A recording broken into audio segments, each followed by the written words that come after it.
Welcome everybody to another video of Vinyl Addict. This is Chili, and on this day in rock, November 18th, 1991, U2 released Achtung Baby. Now, before I get into this, please don't forget to hit the like button, comment on this video, share this video, and if you still haven't, please subscribe to the channel and hit the notification bell for updates. Okay, so with that out of the way, 1991, U2 started the decade with a new album, a new look, a new sound, and a new way of touring. Okay, they pretty much reached the top in the 80s. But they kind of bottomed out at the end of the 80s. They reached huge success with the Joshua Tree album and became a stadium band. And they put out the film Rattle and Hum and the album, which was pretty disjointed. It was half live, half studio material, and the band was predicted. I don't know. They kind of tried to portray themselves as this important band in the film, and it didn't really. You learn it. You didn't really learn anything from the band, and it was, for a lack of a better word, pretentious. And so they pretty much wanted to just destroy U2 and start anew. And they did. They went to Europe and Germany and started recording with Daniel Lanois and Brian Eno. And they recorded at Honda Studios, where Brian Eno worked with David Bowie and Iggy Pop. So they were pretty much, set out to do U2 all over again. And yes, at first they had difficulty, but they later on found their footing and they put this out. And they were getting into industrial music and, dance rhythms and just a totally different sound for U2. And Edge's guitar was going through different kinds of things, and he was still exploring, and the whole band was exploring. I think Larry the drummer had to kind of keep up with it. He didn't understand what they were trying to do. He did not like playing along with triggers and all kinds of stuff. He just wanted to play regular drums. But, these guys had a different vision, and till later on he understood, with all the electronic stuff and whatnot. And from the beginning, when you played this album, yes, it totally, this is not the same band. If you were expecting, this is their 7th album, of course.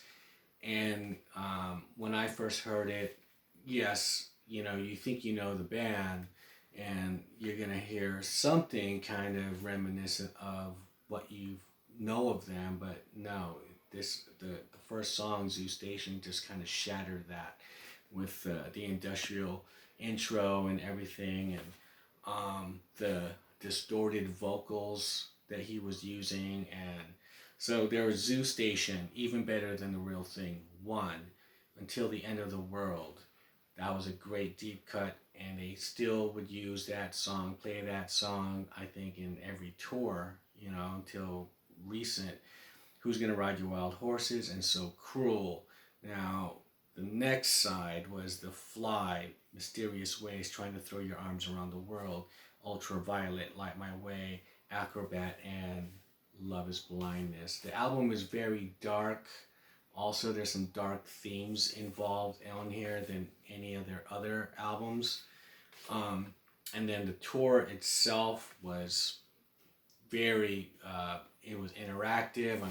They were ahead of the game with technology, with the MIDI screens and everything like that. They had, they had belly dancers.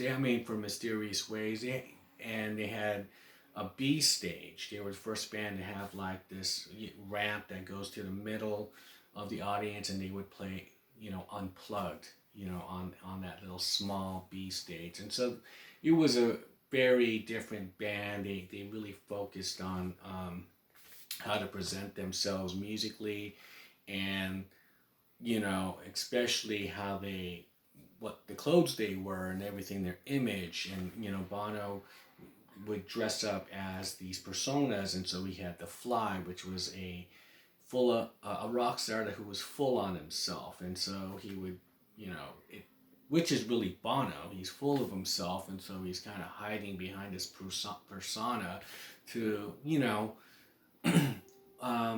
let it all out in that way, because it's really him, and he has these black shades on, these wraparound shades that, Keith Richards wore back in the day in the video for the Jumping Jack Flash, where Mick had the war paint on. So he has those shades on. He has the black leather pants and the jacket, sort of Elvis Presley, the comeback concert and everything. So he has all this kind of rock and roll gear on and everything, and he's playing this part of a rock star who's full of himself, and turns out that's who he is. So, however, though, the music was still serious, and it was still kind of, it was really cool, and I felt it was like this is when U2 was actually cool. They weren't just this band that was just always preachy and everything, and they later on would do that again.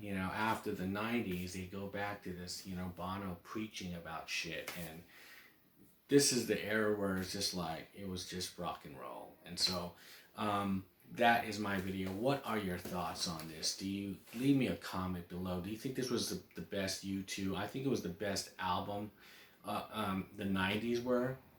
As far as that, I mean, even the follow-up albums, Zooropa and Pop Mart and all that stuff, then the 80s. But who knows? Do you like the 80s more? And they kind of like, shot themselves in the foot, and the whole 90s thing was, you didn't understand. Leave me a comment. And with that, I'll shut up, and I'll see you guys in the next video.